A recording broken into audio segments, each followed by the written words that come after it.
because we are expecting millions of drones and their operations in a day, which is magnitude order different than what happens with current aviation, where there are 50,000 aircraft, and at a time there are about 6,000 at peak in sky. So the question is, how do we manage these millions of drones without burdening the current air traffic control system? Now, there are fundamental differences in the way the manned aviation works and the drone operations will work. First of all, there is no pilot. Second, that these drones are small. Third, we can actually take advantage of digitization and connectivity across these drones by exchanging information to each other. So the idea of UTM is taking advantage of modern technology, making sure we don't overload the current air traffic control system.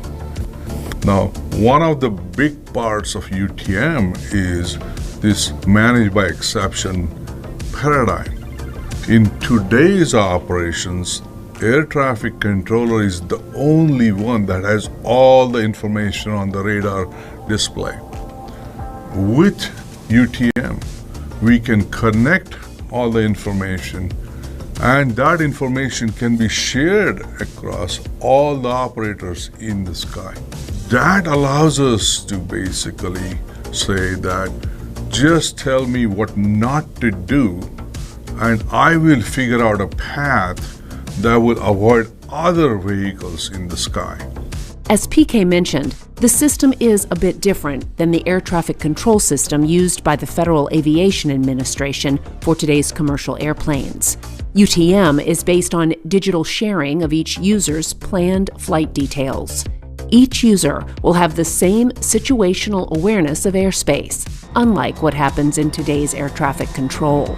Well, with the projected number of new drones coming in, the commercial markets for the very large number of drones and operations, it's obvious that the current air traffic management paradigm, a human air traffic controller communicating with one or a handful of vehicles, will not scale up to the number of operations of commercial drones that people are thinking about.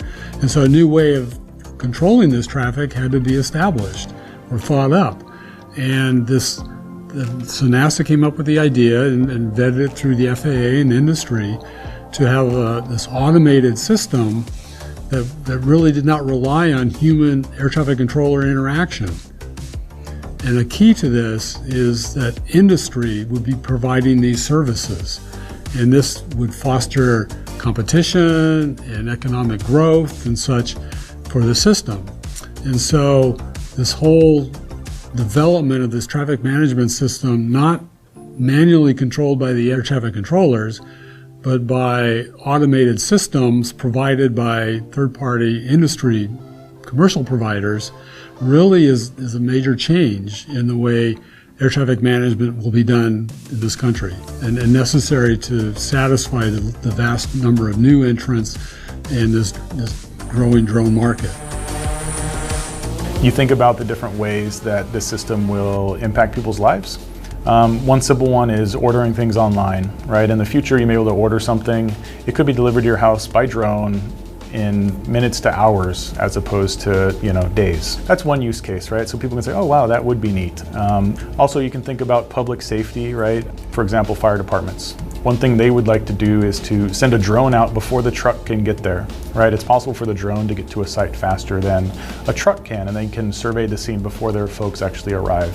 So again, that's a public safety feature that people can usually feel good that our system, a system like we've designed that may be implemented in the future, could help support.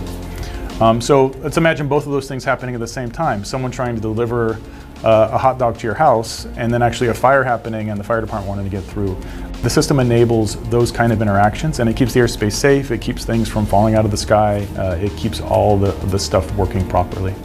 To begin problem solving, the team created 4 individual technical capability levels, or TCLs. TCLs are a risk-based development and test approach. TCL-1 served as the starting point of the platform, with drones flying simultaneously at 6 test sites, while each test site operated on their own schedule. TCL-1 focused on areas of remote population, low traffic density, rural applications, and work on notification-based operations. Researchers conducted field tests addressing how drones can be used in agriculture, firefighting, and infrastructure monitoring, and working to incorporate different technologies to help with flying the drones safely, such as scheduling and geofencing, which restricts the flight to an assigned area. After completing these valuable tests, the team then moved into the second stage of the testing, TCL-2. For TCL-2, NASA performed a 5-day flight test at the Nevada test site, with additional flights taking place for the national campaign at an additional 6 FAA UAS test sites. This testing was focused on monitoring drones that are flown in sparsely populated areas where an operator can't actually see the drones they're flying, known as beyond line of sight operations. Researchers tested technologies for on-the-fly flight adjustments in controlled airspace and technology to clear airspace for search and rescue missions or for loss of communications with a small aircraft. As the UTM team monitored these flights, researchers also introduced simulated aircraft into the same airspace occupied by the drones to add more complexity in the system. The drones flew profiles that simulated real-world uses, such as package deliveries, farmland surveys, infrastructure inspections, search and rescue missions, and video surveillance operations. This work was proven successful, and the team quickly moved on to the next phase, TCL-3. TCL-3 was flown at the 6 FAA-designated test sites and focused on creating and testing technologies that will help keep drones safely distanced and flying in their designated volumes.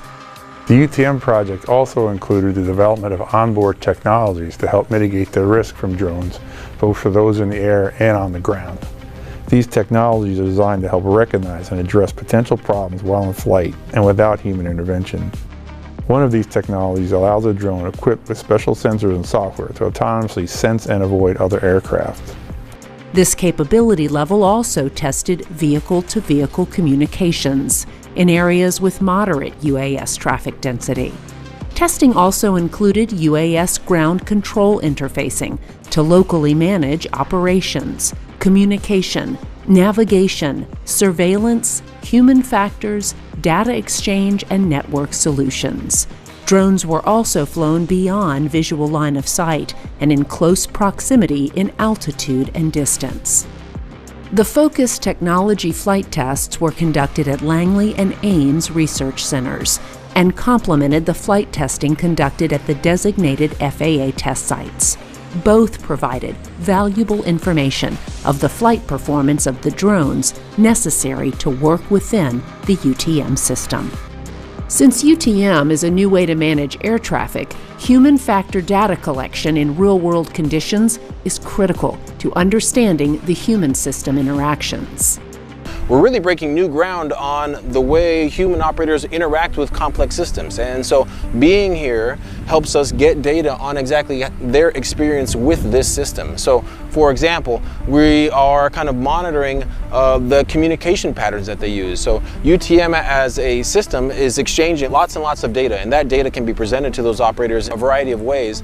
And they also have other ways that are not UTM to communicate with each other. They can communicate with each other over their radios. They can communicate each other through like texting applications, right? So we're kind of measuring all of those communication patterns to see what things are they talking about through UTM means and what things are they talking about with outside of UTM means, to really give us a sense for how well UTM as the system is supporting operators in conducting their operations. Finally, TCL-4 demonstrated how the UTM system can integrate drones into urban areas. Corpus Christi, Texas and Reno, Nevada were chosen as the test sites, offering the right mix of challenges to prove that UTM could work anywhere. The cities have large populations, many obstacles to avoid, windy weather conditions, reduced lines of sight, and fewer safe landing locations. TCL-4 addressed these challenges using UTM systems and technologies on board the drones and on the ground. These include incorporating more localized weather predictions into flight planning, using cell phone networks to enhance drone traffic communications, and relying on cameras, radar, and alternate ways of seeing during flight to ensure drones can maneuver around buildings and land safely, all while communicating with other drones and users of the UTM system. Over the progression of this project, where we are now is the most complex piece of it, right? So now we are testing in urban environments, in higher density operations, looking at contingency or off-nominal situations. So that list of three things, urban environments, higher densities, off-nominal situations, those are all extremely complicated things to tackle. And so for us to be here tackling those things is the only way we could learn some of the things that are associated with those things. That would be all very difficult to learn in a laboratory setting. There are so many things that are really an opportunity that come from the geographic locations in which we are testing that give us these types of this data, everything that we learn from being here. Although all this research took place here in the US, this new structure will be the framework used around the world. UTM idea, concept, architecture is out there, and it's been endorsed by ICAO, the International Civil Aviation Organization. And if you look in Europe and in Asia, countries that are starting up their version of UTM, they're starting with this architecture that NASA developed. And so it's really out there, and we're participating in international standards groups to really consolidate what the concept is and harmonize internationally. The influence of UTM on future projects, I think, was something we're pretty proud of, right? The concept and the way of managing the airspace is really new. And people are seeing application of that to, for example, UAM and air taxis, potentially for high E operations over 60,000 feet, space traffic management. All of these things can leverage what we've learned in UTM. Because it's about providing services to classes of operations where services aren't provided now and probably won't be provided. Right, so finding a solution to that really has benefited future work as well at NASA. It's clear to see that a tremendous amount of planning, research, flying, design, and hard work went into this project, and that the UTM framework is here to stay. I think we're really getting into a whole new era of aviation. Right, where we got completely new operations that weren't there before. We are envisioning a few years from now, maybe 10 years from now, a world where we'll be traveling through cities in small electric aircraft, for example, and we'll have our drones delivering medicine or delivering food or things like that.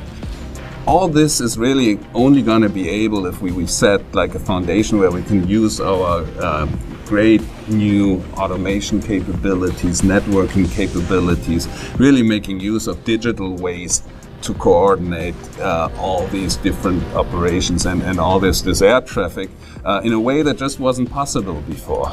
But the only way that we can actually do this is by shifting the paradigm entirely from this very human-centered approach that we've been taking over so many years to safely manage all this traffic that was existing for these new operations, to take an approach that is a lot more built around safe frameworks in which the different technologies can interact with each other, and where they actually are going to be able to provide the first level of safety layers and core components of organizing all this traffic. UTM is enabling airspace operations and providing access to users that was never possible before.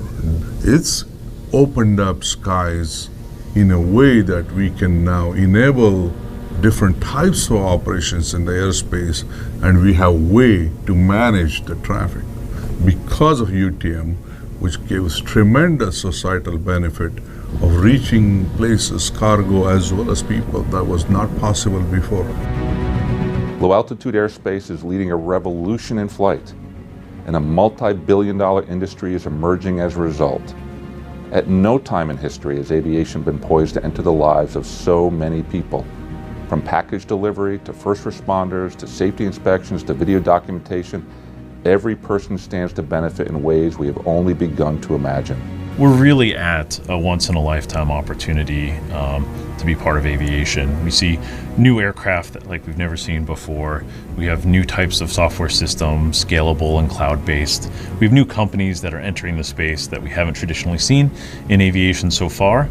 And we have really great collaboration amongst industry to work together, as well as collaboration with the FAA and aviation authorities to go ahead and make that happen. And that really sets us up for the next 100 years of aviation in a way that we haven't seen before. The research and development completed on the UTM project has come to a close, but that doesn't mean that the final chapter of this technology has been written. NASA and its partners are planning future research and testing to mature these systems to the point that one day soon, flying drones in our neighborhood will be as fellow caution signals success of NASA's UTM project. That day is much closer than you may think.